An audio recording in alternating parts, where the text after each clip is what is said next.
Joven.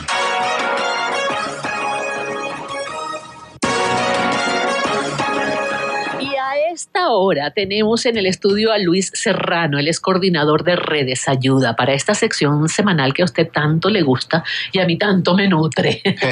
Buen día, Luis, ¿cómo estás? Hola, buen día, Giovanna. ¿Bien? ¿Y tú? Bien, súper bien. ¿De qué vamos a hablar hoy? Cuéntame. Bueno, tenemos como varios temas tecnológicos que están sucediendo. Ajá. Lo primero es la unión de Latinoamérica en contra de Netflix. Ajá.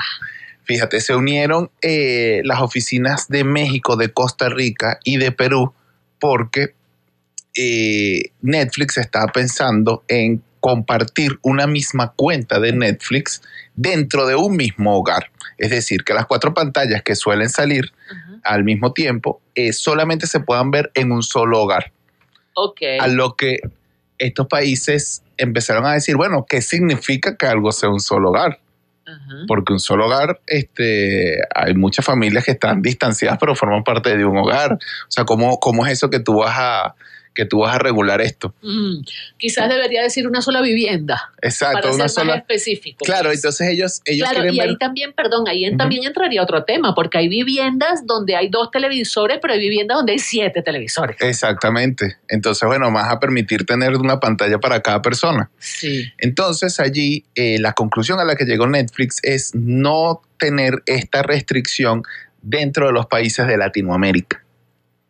Pero escuché y leí esta mañana una nota que la compartí con la audiencia que decía que habían agregado a otros países de Latinoamérica en la lista de los usuarios que tienen que pagar una cuota adicional muy baja, $1 o $2, por compartir la clave de Netflix. Y dice que lo hacen con países latinoamericanos porque es donde más se estila compartir las claves. Sí, lo que pasa es que allí también es evaluar, o sea, la compañía está evaluando compartir cada vez menos los accesos a las cuentas. Es decir, ellos pueden ver, o cualquiera que maneje una página web puede ver desde dónde te conectas. Entonces, tú sueles utilizar las mismas conexiones todo el tiempo. Es decir, la conexión de tu casa, la conexión de tu celular y bueno, quizá la conexión de tu trabajo. Okay. O sea, suelen ser las mismas contraseñas.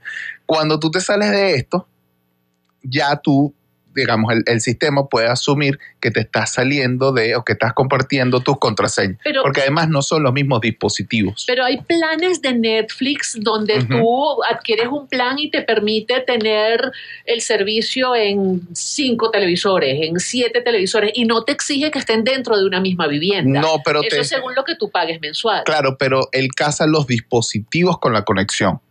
Es decir, él sabe que es ese televisor, él sabe que es ese teléfono, él sabe que es esa tablet. O sea, él puede saber, la página puede saber que son esos mismos dispositivos. Ya cuando tú te sales de esos dispositivos y te sales de esas conexiones, usuario, pues. Exactamente. Ya allí estás pasando a lo que ellos llaman a compartir las contraseñas. Y es que lo consideran que es como algo fraudulento, ¿será? Como que estás pagando un servicio y lo están disfrutando mucho. O sea, eso es una medida desesperada para aumentar el número de suscriptores. Pero no lo van a lograr. No lo van a lograr porque no están entendiendo por qué es que no tienen menos suscriptores. Claro. Y al final, cuando Netflix es que salió... tienen menos suscriptores. Exactamente. Están bajando la cantidad de suscriptores nuevos y la cantidad de suscriptores que ya tienen. Y esto pasa porque se ha diversificado la oferta. Claro. Es decir, en un momento en el mercado en el que estabas tú solo y en el que tú ofrecías nada más tú, toda esta cantidad de series y películas y todo estaba allí, que destronaste a Blockbuster y destronaste a todos los demás. Estabas solo en el mercado, está bien, no aprovechaste esa bonanza. Y ahorita hay muchísimos más servicios. Con esa bonanza. Sí, claro. Lo que pasa es que era obvio que iban a entrar más actores en el mercado. Claro, o sea, como todos, como siempre. Y la entrada de HBO al mercado y la entrada de Disney al mercado hace que tú te veas sustancialmente afectado. ¿Por qué? Porque, por ejemplo, HBO ahorita tiene House of Dragon estrenando episodios semana tras semana y la conversación en redes sociales semana tras semana es de esa serie. Claro. Entonces salen los memes, salen las cosas, sale resúmenes. Y quien no tiene TikTok, HBO no entiende nada de lo que está pasando. O a lo mejor si no te gusta House of Dragon, ves un poco de memes ahí en Twitter y no entiendes de qué se trata la conversación, pero la conversación está girando en torno a eso. Igual lo está haciendo Disney con las series de Marvel. Cuando Disney saca series de Marvel, también saca un episodio semanal porque porque genera una conversación a la semana a través de eso, y eso hace que la gente quiera pagar una suscripción para poder entrar en esa conversación. Qué increíble cómo se maneja el mercado, ¿no? Exactamente igual que el mercado de cualquier otro producto, cualquier otro bien. O sea, generar una necesidad, pues. Exactamente. ¿Qué es lo que están haciendo? Le están generando a la gente la necesidad de conocer de qué es lo que están hablando en las redes sociales. De eso se trata, ¿no? Exactamente. Y Netflix, aunque en algunas series ha sido capaz de generar esa conversación, la verdad es que en los contenidos nuevos no ha sido capaz de retener ni siquiera la audiencia que ya tiene. Entonces, ha pasado que ha bajado la calidad del contenido de Netflix, han sacrificado un poquito de calidad por cantidad. Pero lo que pasa es que HBO ha sido una competencia feroz. Claro, porque tienen presupuesto.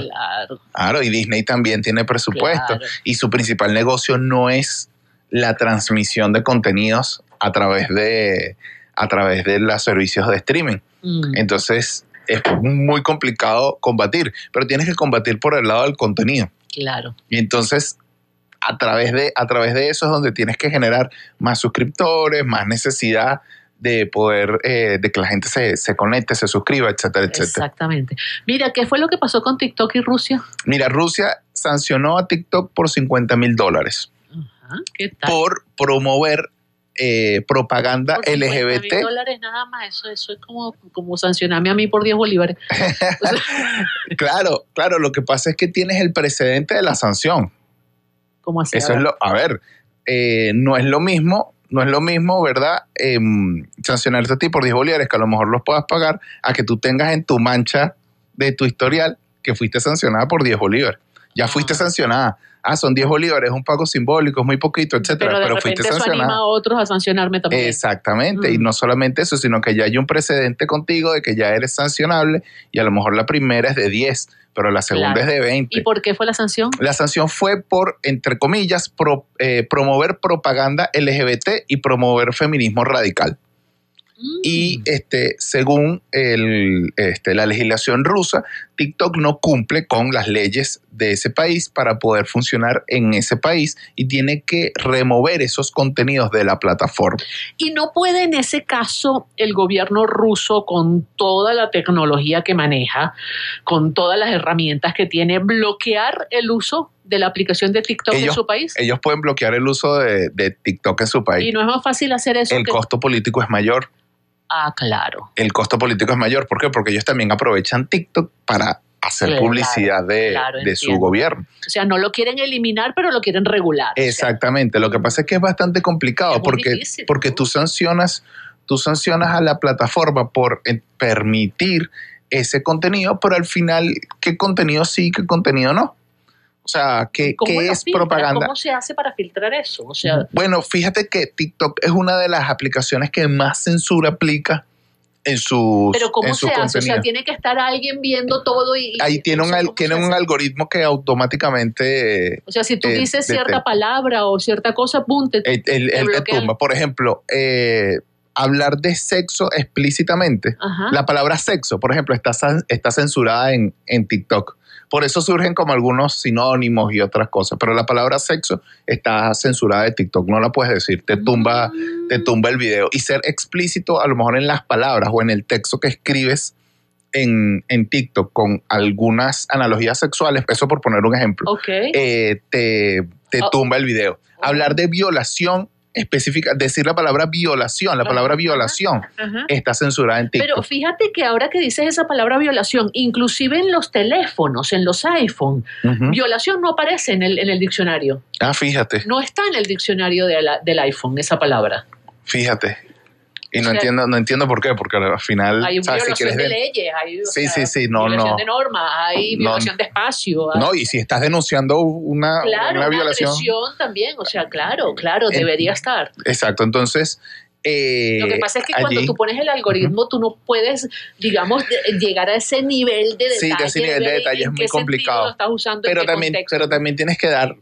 O sea, es como permitir que sea también la comunidad la que vaya regulando esos contenidos, ¿no? Como a veces en Twitter está funcionando así. O sea, la misma comunidad va regulando qué son las cuentas que no quieren, cómo deben entonces tuitear las personas, etcétera, etcétera. A pesar de que Twitter puede ser una comunidad bastante tóxica en términos generales, ya con cosas un poquito más específicas que transgredan a la ciudadanía, mucha gente se une para censurar. Hablando de esos temas, ¿no? Ha sido noticia el bloqueo de Internet, por ejemplo, en Irán, a raíz de las manifestaciones que hay en Irán. ¿Cómo se hace eso? ¿Cómo lo puede hacer Irán? Lo que pasa es que en Irán el proveedor de servicios de Internet es público, o sea, es del Estado. Entonces, ya cuando tú eres el que tiene el interruptor, tú bajas el switch y subes el switch.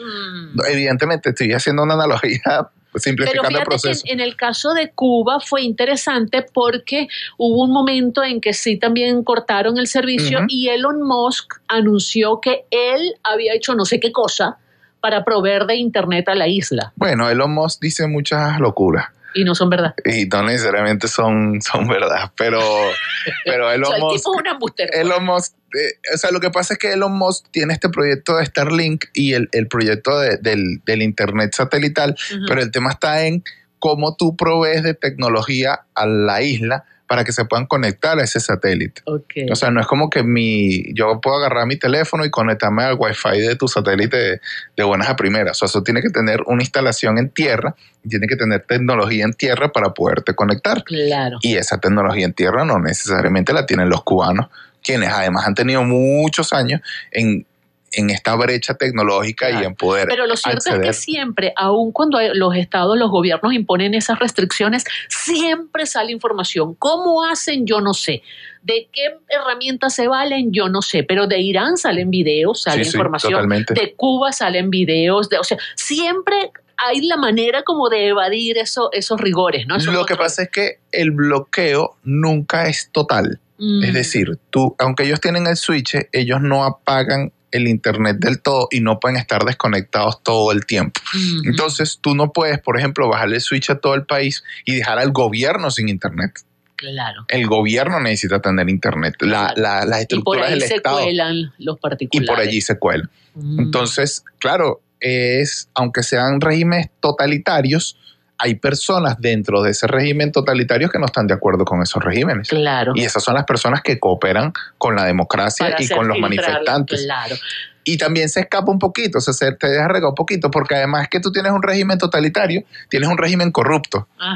Entonces tienes un montón de gente que, por ejemplo, tienes el pana que es operador, que tiene un Wi-Fi en el que le pagas algo, te conectas a su Wi-Fi y compartes la noticia y que alguien más la suba o la subes tú mismo a tu Twitter o la compartes. Siempre hay las fugas y las cosas. Mira, ¿cuál es la tirria que tú le tienes al pobre Elon Musk? No, yo no le tengo nada. Pobrecito el tipo. Yo no le tengo nada contra Elon Musk. Y me dijiste que va a volver a hacer noticia, ¿no? Va a volver a hacer noticia Elon Musk por la controversia con Twitter. Para el 6 y el 7 de octubre tienen planificado el cara a cara de Elon Musk con la directiva de Twitter, la actual directiva de Twitter, eso ya.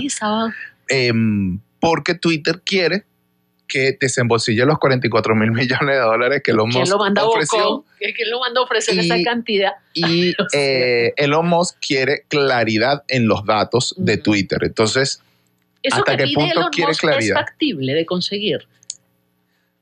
Porque no de todo. Porque me parece que es como una excusa para no concretar la operación. Sí, para bajar el precio. Claro, porque es que lo que él está pidiendo parece casi imposible de obtener, ¿no? Totalmente, pero además él necesita que baje ese precio porque además las acciones en el mercado de Tesla están bajando también. Entonces, ¿y qué tiene que ver una cosa con la otra? Bueno, porque son todos sus negocios. No puedes hacer un gasto.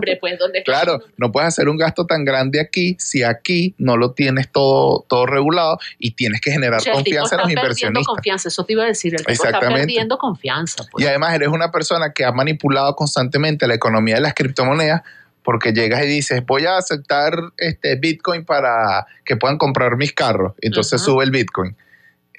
Ya no voy a aceptar Bitcoin para que puedan comprar mis carros, entonces baja el Bitcoin.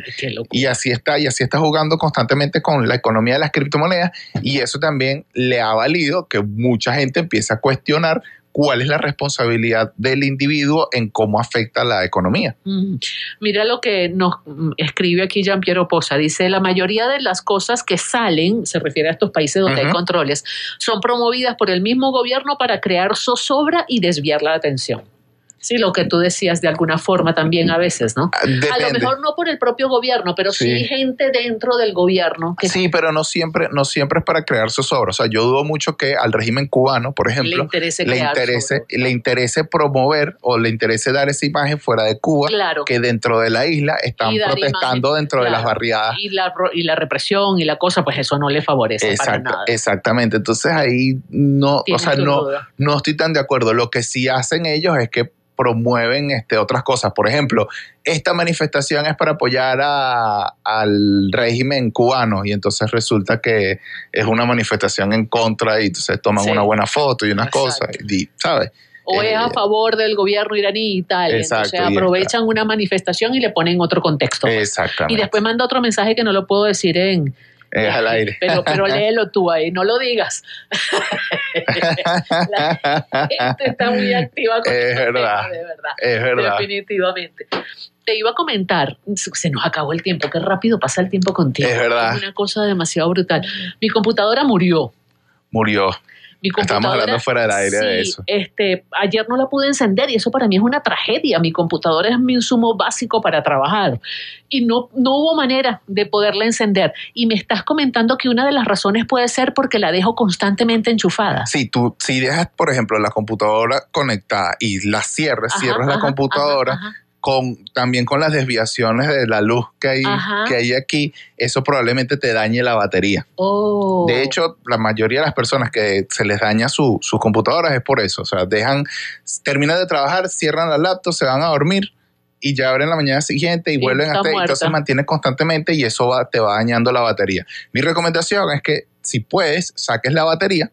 Pero es que no, yo veo por dónde tiene la batería y no se la veo. Yo la volteo y no le encuentro la batería. Bueno, habría que ver el modelo, dependiendo del modelo me ocurrió traerla, de la laptop. Pero recomendación a nuestra audiencia, no dejen sus computadoras encendidas, traten que las computadoras se les desgaste será que resucita, si será que se me va a despertar. Vamos a ver. Hay que intentar sacarle la batería o llevarlo a un servicio técnico que pueda ver si es el tema de la batería. Porque otra de las cosas que puede pasar, ojalá no sea eso, es que una subida de luz te queme la tarjeta madre de la computadora. Eso es más grave. Eso es mucho más grave. Si no tiene salvación. Por eso es que no hay que dejar la computadora. Pero es que una subida de luz puede suceder también mientras estás trabajando. Claro, pero no necesariamente es la subida de luz lo que te afecta, sino también dejar ese paso de corriente constante y la computadora no la consume.